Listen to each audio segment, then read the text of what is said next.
కర్మాధీనం, మన చేతిలో లేని అంశాలు.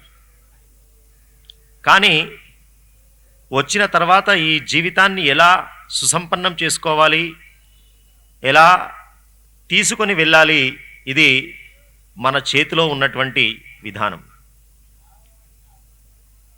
ఒక వేటగాడిగా కొనసాగేటువంటి జీవితంలో అనూహ్యమైనటువంటి ఒక మార్పు ద్వారా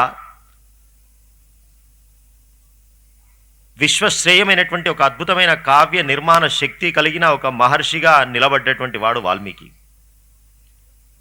దీనికి ప్రధానమైన కారణం ఏమిటి అంటే గురువుల యొక్క అనుగ్రహం, సాధు సంగమం. ఆ రోజు అత్రి మహర్షి వారి యొక్క సంగమం కనుక కలగకుంటే, ఆ సప్తర్షుల యొక్క దర్శనం కలగకుంటే వేటగాడు వేటగాడిలాగే మిగిలిపోయేవాడు. జీవితంలో సాధువుల యొక్క సాంగత్యం ద్వారా మన ప్రయాణంలో అనేకమైనటువంటి శుభ పరిణామాలు లభిస్తాయి. అందుకే ఎప్పుడు సాధు సంగమం కోరుకోవాలి. మనకు తెలియకుండానే మన ఆలోచన విధానంలో ఒక శుభకరమైనటువంటి కార్యనిర్వహణ ఆలోచన విధానంగా మారిపోతుంది. దానికి ప్రస్ఫుటమైనటువంటి చరిత్ర వాల్మీకి. అలాంటి వాల్మీకి మహర్షి తమసా నదీ తీరంలో చక్కగా ఆశ్రమం ఏర్పాటు చేసుకుని ఉన్నటువంటి సందర్భంలో బ్రహ్మగారి యొక్క మానసపుత్రుడిగా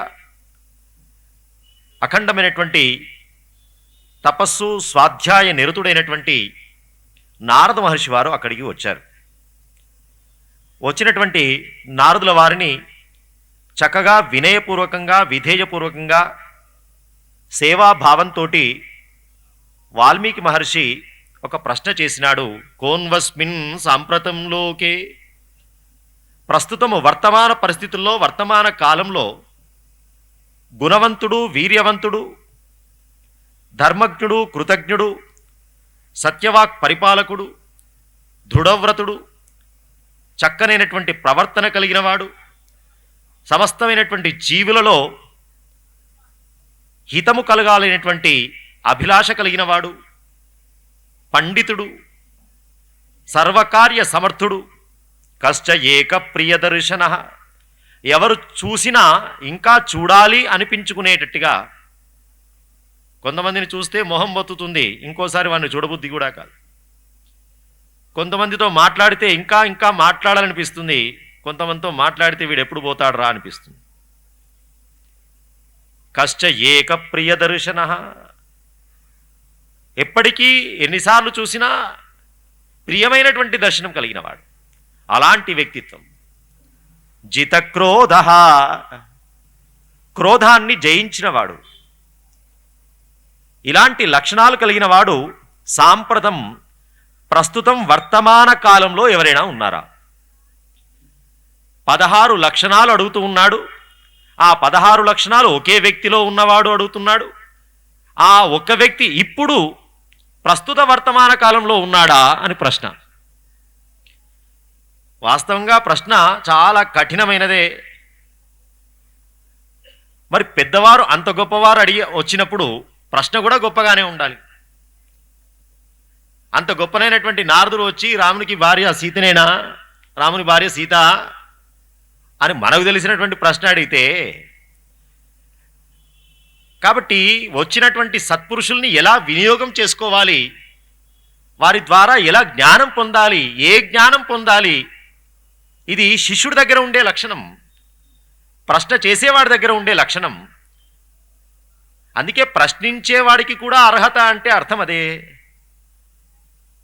అంత గొప్ప మహానుభావుడు వచ్చినప్పుడు ప్రశ్న కూడా అంత గొప్పగానే ఉన్నది. బాగా ఆలోచిస్తే ఒక ఇద్దరు వ్యాపారస్తులు కలిస్తే వ్యాపారం గురించి మాట్లాడుకుంటారు. ఇద్దరు కళాకారులు కలిస్తే కళ గురించి మాట్లాడుకుంటారు. వీళ్ళ వల్ల ఏమైనా లాభం ఉన్నదా? వీళ్ళ డిస్కషన్ వల్ల ఏమైనా లాభం ఉన్నదా? ఈ బిజినెస్ మ్యాన్ ఆ బిజినెస్ మ్యాన్ మాట్లాడుకుంటూ ఉన్నాడు, కానీ అది విన్నవాడికి ఏం లాభం ఉన్నది? వాడు వ్యాపారము వీడి వ్యాపారమే. విన్నవాడికి వాడు డబ్బు ఉన్నవాడా డబ్బు లేనివాడా వ్యాపారం చేద్దాం వానికి సంబంధమే లేదు. అంటే ఆ సంగమం వల్ల వచ్చేటువంటి అవుట్పుట్, ఆ సంగమం ఆ ఇద్దరు వ్యక్తుల వల్ల డిస్కషన్ల వల్ల వచ్చేటువంటి లోకానికి ఏమీ లేదు, వాడి స్వార్థమే.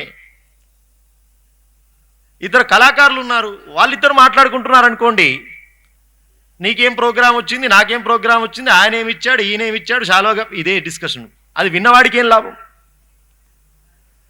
కానీ ఒక ఇద్దరు మహానుభావులు, సత్పురుషులు, సజ్జనులు కలిశారనుకోండి, సాధువులు కలిశారనుకోండి, వాళ్ళిద్దరి మధ్యలో వచ్చేటువంటి ప్రశ్న కావచ్చు, వాళ్ళిద్దరి మధ్యలో వచ్చేటువంటి చర్చ కావచ్చు, అది ఏదైనా కానీ సద్విషయమే ఉంటుంది, భగవద్ విషయమే ఉంటుంది, విశ్వశ్రేయస్సుకు ఉపయోగపడే అంశమే ఉంటుంది.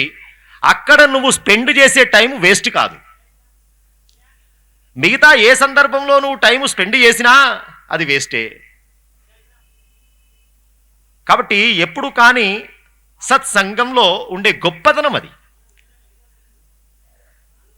వాళ్ళిద్దరు మాట్లాడుకుంటూ ఉన్నా నువ్వు దూరంగా కూర్చొని వింటే ఆ వినడంతో నువ్వు కూడా 3 ఏళ్లకో 4 ఏళ్లకో నువ్వు కూడా ఆ లైన్లోకే వచ్చేస్తావు. కానీ ఇద్దరు బిజినెస్ మ్యాన్ల యొక్క ప్రవచనాలు ఎన్ని విన్నా, వాళ్ళ డిస్కషన్ ఎంత విన్నా, నువ్వు 10 ఏళ్ళైనా నువ్వు బిజినెస్ మ్యాన్ కావు, ఎందుకంటే డబ్బు ఉండాలి అక్కడ. కాబట్టి సాధు సంగమం యొక్క గొప్పతనం, ఇద్దరు మహానుభావుల యొక్క కలయిక. చక్కని ప్రశ్న అడిగినారు వాల్మీకి మహర్షి. గుణవాన్, మొట్టమొదటి ప్రశ్న 16 ప్రశ్నల్లో మొదటి ప్రశ్న గుణవాన్ అన్నాడు. గుణవంతుడు ఎవరన్నాడు? 16 గుణాల గురించి అడుగుతూ మళ్ళీ గుణవంతుడు ఏమిటి? మిగతావి కూడా అన్ని గుణాలే కదా. 16 గుణాల గురించి ప్రశ్న చేసి దాంట్లో మొట్టమొదటి ప్రశ్న ఏమడుతున్నాడు? గుణవాన్, గుణవంతుడు ఎవరని అడుగుతున్నాడు. అంటే మిగతావన్నీ గుణాలు కాదా? అంటే గుణాలన్నింటిలో కూడా గుణము అని చెప్పుకోగలిగింది ఒకటి ఉన్నది అని అర్థం, అంతే కదా.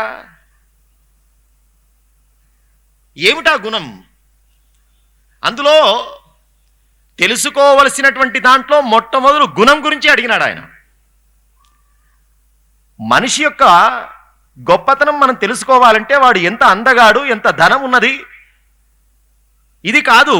మనిషి యొక్క గొప్పతనం గురించి మనం మాట్లాడుకోవాలి అంటే, మనిషి గొప్పతనం గురించి తెలుసుకోవాలంటే మొట్టమొదటి లక్షణం తెలుసుకోవాల్సింది గుణమే. అందుకే మహర్షి యొక్క ప్రశ్న విధానంలో ఫస్ట్ క్వశ్చనే అది, గుణవాన్, గుణవంతుడు ఎవరయ్యా అన్నాడు. మిగతావన్నీ గుణాలు కాదా సార్? మిగతావన్నీ గుణాలైనా ప్రత్యేకంగా గుణవంతుడు అని చెప్పడంతో ఇక్కడ ఏదో ప్రత్యేకమైన గుణం ఉన్నది అని అర్థం. మహతః మందై సహ నీరంధ్రేణ సంశ్లేష సౌశీల్యం అని చెప్పినారు. గుణము అంటే ఇక్కడ స్వభావం, గుణము అంటే స్వభావం. అలాంటి గుణం గురించి ప్రశ్న చేసినారు. ఎటువంటి స్వభావం కలిగిన వాడు? స్వభావం గురించి తెలుసుకోవాలంటే కొంతమంది స్వభావాలు మారిపోతాయి. పదవి రాగానే, డబ్బు రాగానే, పాండిత్యం పెరగగానే మారిపోతాయి. వాడు మారిపోయినాడు రా అంటున్నామా లేదా? ఏం మారింది? స్వభావం మారిపోయింది. దశరథ మహారాజు యొక్క పుత్రుడు, కాబోయే సమ్రాట్, చక్రవర్తి అయినా అయోధ్య నుంచి బయటికి వస్తే సామాన్యమైన వ్యక్తిని కూడా ఎంతో గొప్పగా పలకరించేటువంటి వాడు. నేను రాజునయ్యా, ఇంత ఐశ్వర్యవంతుణ్ణి. ఆయన ఫ్రెండ్ లిస్ట్ తీస్తే మొట్టమొదటి బెస్ట్ ఫ్రెండ్గా మిగిలినవాడు గుహుడు.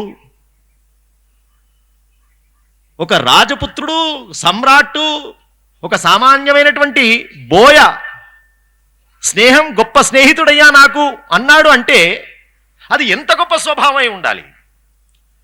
అది కదా మనిషికి కావలసినటువంటి లక్షణం. అంతెందుకు, ఒక సామాన్యమైనటువంటి వానర ప్రభు అయినటువంటి సుగ్రీవుణ్ణి కూడా ఎంత గొప్పగా ఆదరణగా, ఎంత గొప్ప స్థానం. అరే మన రాజ్యం ఏమిటి, ఆయన రాజ్యం ఏమిటి, కోతుల రాజ్యాన్ని నడిపేవాడు నాతో సమానుడా అనుకున్నాడా? అది మనిషికి కావలసిన గొప్ప లక్షణం. అది గుణం. ఏమున్నది ఏమున్నది ఎంత సంపాదించినాం అని కరెన్సీ నోట్ల కట్టలు లెక్క పెట్టుకుంటూ ఉన్నాం, కానీ ఎంత చక్కనైనటువంటి గుణం మనం అలవాటు చేసుకుంటున్నాం అనేది మనం ఆలోచన చేయగలగాలి. ఈ ప్రశ్న విధానం ఎంతో నేర్చుకోవలసినటువంటి అంశాలను తెలియజేస్తూ ఉన్నది. ఇది బయటికి కనబడుతున్నటువంటి అంశం. ఇక్కడ వాల్మీకి మహర్షి నారదుణ్ణి అడుగుతున్నటువంటి ప్రశ్నలో బయటికి కనబడుతున్నటువంటి వ్యక్తి గురించి అడుగుతున్నాడు, కానీ పరబ్రహ్మగా కూడా తెలుసుకోవలసిన అంశం అడుగుతున్నాడు. గుణములలో ఉంటూ గుణ అతీతుడిగా వ్యవహారం చేస్తున్నవాడు ఎవడు? అది ప్రశ్న ఆంతర్యం. ఇక్కడ రెండు రకాల ఆలోచన విధానంతో మనం వాల్మీకి మహర్షి నారదుల వారి యొక్క సంవాదాన్ని చూడాల్సి వస్తుంది. బయటకి మానవుడి గురించి ప్రశ్న చేస్తూ ఉన్నా ఆంతర్యం పరబ్రహ్మ యొక్క తత్వమే. కశ్చ గుణవాన్, గుణములతో ఉంటూ గుణములకు అంటని వాడెవడయ్యా?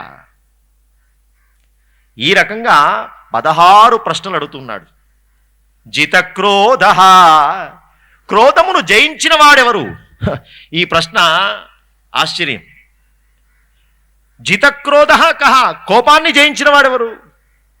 దానికి ఆన్సర్ ఏమొచ్చింది మనకు తెలుసు, రాముడు. రాముడు కోపాన్ని జయించాడా? కోపం లేదా రాముడికి? కోపం లేకుంటే రాముడు చచ్చేవాడా? రాక్షస సంహారం జరిగేదా? మరి ఇప్పుడు సమాధానం తప్ప, రాముడు తప్ప. రాముడు కోపాన్ని గెలిచాడా లేదా అంటే ఇక్కడ అర్థం ఏమిటో తెలుసునా? కోపము అనేటువంటిది విసర్జనీయ లక్షణం కాదు. కోపం ఉండాల్సిందే, కామము ఉండాల్సిందే, క్రోధము ఉండాల్సిందే, కానీ వాటి కంట్రోల్లో మనం ఉండకూడదు, మన కంట్రోల్లో అవి ఉండాలి. కామం లేకుంటే వ్యవస్థ నడవదు, గృహస్థాశ్రమమే నడవదు. కోపం లేకుంటే గురువు శిష్యుల్ని మందలించలేడు, తల్లి పిల్లల్ని చక్కనైనటువంటి మార్గంలో పెట్టలేదు. మరి కోపం తప్పనెట్లా అనాలి?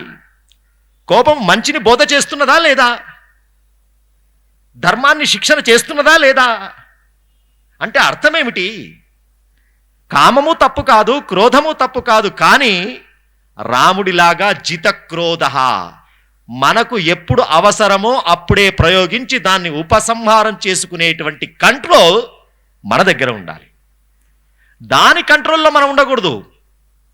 ఒక అస్త్రము తీసి ప్రయోగించామంటే టార్గెట్ ఏదున్నదో దాన్ని కొట్టేసి అది మళ్ళీ వెనక్కి వచ్చేస్తుంది. అది వీరుడి యొక్క లక్షణం. ఇక వేసినాం కదా, అది ప్రపంచం మొత్తం నాశనమైనా పర్వాలేదు.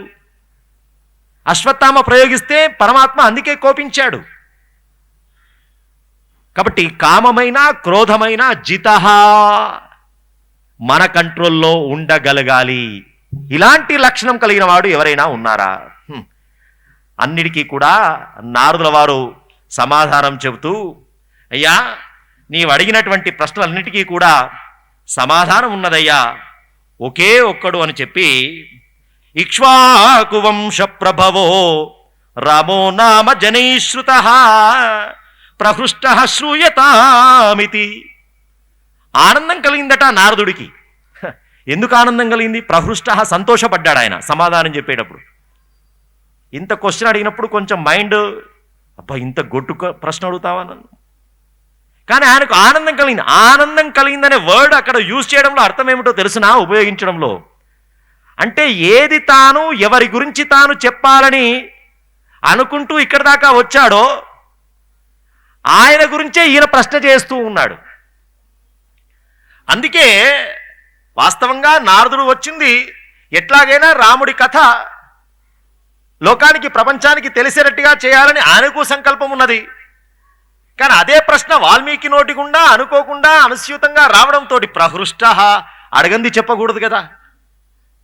అందుకే ఆనందం కలిగిందట నారదుడికి. కలిగి శ్రూయతామితి చామంత్ర్యా. అబ్బాయి సావధానంగా వినవయ్యా అని చెప్పి రామకథ బోధ చేస్తూ ఉన్నారు. ఇక్ష్వాకు వంశ ప్రభవో రామో నామ జనైశ్రుత. ఇక్ష్వాకు వంశంలో పుట్టినటువంటి వాడు రాముడు అని చెప్పి సమాధానం చెప్పినాడు. వాస్తవంగా ఇది సూర్యవంశం. సూర్యుడి తర్వాత కశ్యపుడు, తర్వాత వైవస్వత మనువు. మనువు యొక్క పుత్రుడు కదా ఇక్ష్వాకు. కానీ ఇక్కడ నారదుల వారు చెబుతూ ఇది సూర్యుడి దగ్గర నుంచి ప్రారంభమైన వంశమయ్యా, సూర్యవంశంలో పుట్టినటువంటి రాముడు అనేటువంటి మాట అనకుండా ఇక్ష్వాకు వంశ ప్రభవ, ఇక్ష్వాకు వంశంలో పుట్టినటువంటి రాముడు అన్నాడు. ఆయన పేరు ఎందుకు ఎత్తుకున్నాడండి అంటే, ఈ చరిత్రలో ఇక్ష్వాకు మహారాజు గారు నారాయణుని గురించి అఖండమైన తపస్సు చేసినాడు. చరిత్రలో నారాయణుడు ప్రత్యక్షమైతే ఏం వరం కావాలయ్యా అన్నారు. స్వామి ఎప్పుడూ మీరు నా దగ్గరే ఉండేటట్టు, మా అయోధ్యలో ఉండేటట్టు నాకు వరం ఇవ్వవయ్యా అన్నాడు. అప్పుడు నారాయణుడు తన దివ్యమైన శక్తితో ఒక మూర్తిని, ఒక విగ్రహాన్ని, రంగనాథుడి యొక్క విగ్రహాన్ని నారాయణుడు ఇక్ష్వాకు ప్రభువుకు అందజేసినారు. అందుకే ఆ వంశము లోపట రంగనాథ స్వామి యొక్క ఆరాధ్య దైవంగా నిలబడుతూ వస్తూ ఉన్నది. అంటే అర్థమేమిటి? ఆ స్వామి ఇప్పుడు రాముడిగా వచ్చాడు కదా, అప్పుడు మూర్తిగా వచ్చాడు, విగ్రహంగా వచ్చాడు అని చెప్పడానికి గుర్తుగా ఇక్ష్వాకు పేరెత్తుకున్నాడట నారదుల వారు. అంటే ఇత పూర్వమే ఈ వంశంలో నారాయణుడి గురించి అఖండమైన తపస్సు చేస్తూ కొనసాగుతున్న వంశమేనయ్యా అని పరోక్షంగా చెప్పడానికి ఇక్ష్వాకు వంశ ప్రభవ. ఇక్ష్వాకు వంశంలో పుట్టినటువంటి వాడు రామో నామ జనైశ్రుత, రాముడు అని చెప్పి ప్రజలందరి చేత పిలువబడుతున్నవాడు. రామ అనేటువంటి పేరును డైరెక్ట్గా చెప్పకుండా రాముడు అని పిలువబడుతున్నవాడు అన్నారు. పూర్వం ఒక సంప్రదాయం ఉండేది.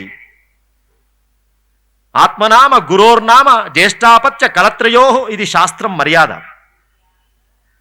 తన పేరును, తన భార్య పేరును నేరుగా చెప్పకూడదు అని.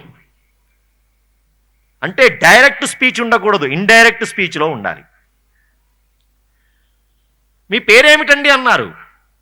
అయ్యా మా అమ్మా నాన్న నాకు మహేశ్వరి శర్మ అని పేరు పెట్టారండి, ఇట్లా నన్ను పిలుస్తారండి అని ఇండైరెక్ట్గా చెప్పడం పూర్వం నుంచి ఒక సంప్రదాయం ఉన్నది శాస్త్రంలో.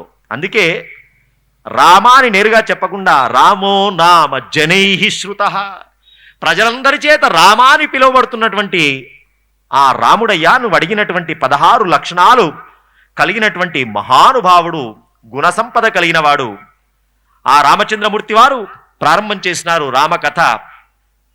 చివరికి రాక్షస రాజైనటువంటి రావణ సంహారం అయిపోయి రామచంద్రమూర్తి వారు అయోధ్యలో పట్టాభిషిక్తుడై ప్రస్తుతం రాజ్య పరిపాలన చేస్తూ ఉన్నాడు అని చెప్పి ఆ రామకథను ఉపదేశం చేసి నారదుల వారు అక్కడి నుంచి వెళ్ళిపోయినారు. వెళ్ళిపోయిన తర్వాత అంటే ఇక్కడ నారదుల వారు వాల్మీకి ఉపదేశం చేసిన రామకథ 6 కాండలే. 6వ కాండ యుద్ధకాండలో రామచంద్రమూర్తి వారి యొక్క పట్టాభిషేకంతో 6 కాండలు. తర్వాత ఉత్తరకాండ అని 7వ కాండ ఉన్నది. మహర్షి ఉపదేశం 6 కాండల మట్టికే, రామ పట్టాభిషేకం వరకే. తర్వాత వాల్మీకి మహర్షి ఎక్స్టెన్షన్ చేసినటువంటి కాండ అది. అంటే ప్రజెంట్ జరుగుతున్నది కూడా ఆయన ముందే రాసి పెట్టేసినాడు తన తపో దృష్టితో. ఉత్తరకాండలో రామమూర్తి యొక్క అద్భుతమైనటువంటి ఆ కథనంతా, ఆ చరిత్రనంతా విన్నాడు వాల్మీకి మహర్షి. లోపల మనస్సు లోపల ఒక సంకల్పం, ఒక భావం కలిగింది వాల్మీకి. ఇలాంటి మహనీయుడి యొక్క చరిత్రను లోకంలో శాశ్వతంగా నిలబెట్టేటట్టుగా ఒక ప్రయత్నం చేస్తే బాగుండు, ప్రయత్నం చేస్తే బాగుండు అని ఉంది. కానీ ఎట్లా ప్రయత్నం చేయగలం? మనమా ఓ పాట పాడేంత స్థాయి కాదు, గాయకులం కాదు. పోనీ ఓ రచయితలమా, రచన చేసి స్థిరంగా ఉంచుదామా, రచయిత కాదు, కానీ సంకల్పం అయితే ఉన్నది. అలా ఆలోచిస్తూ ఆలోచిస్తూ నారదుల వారు చక్కగా ఆశీర్వదించి అక్కడి నుంచి వెళ్ళిపోయినారు.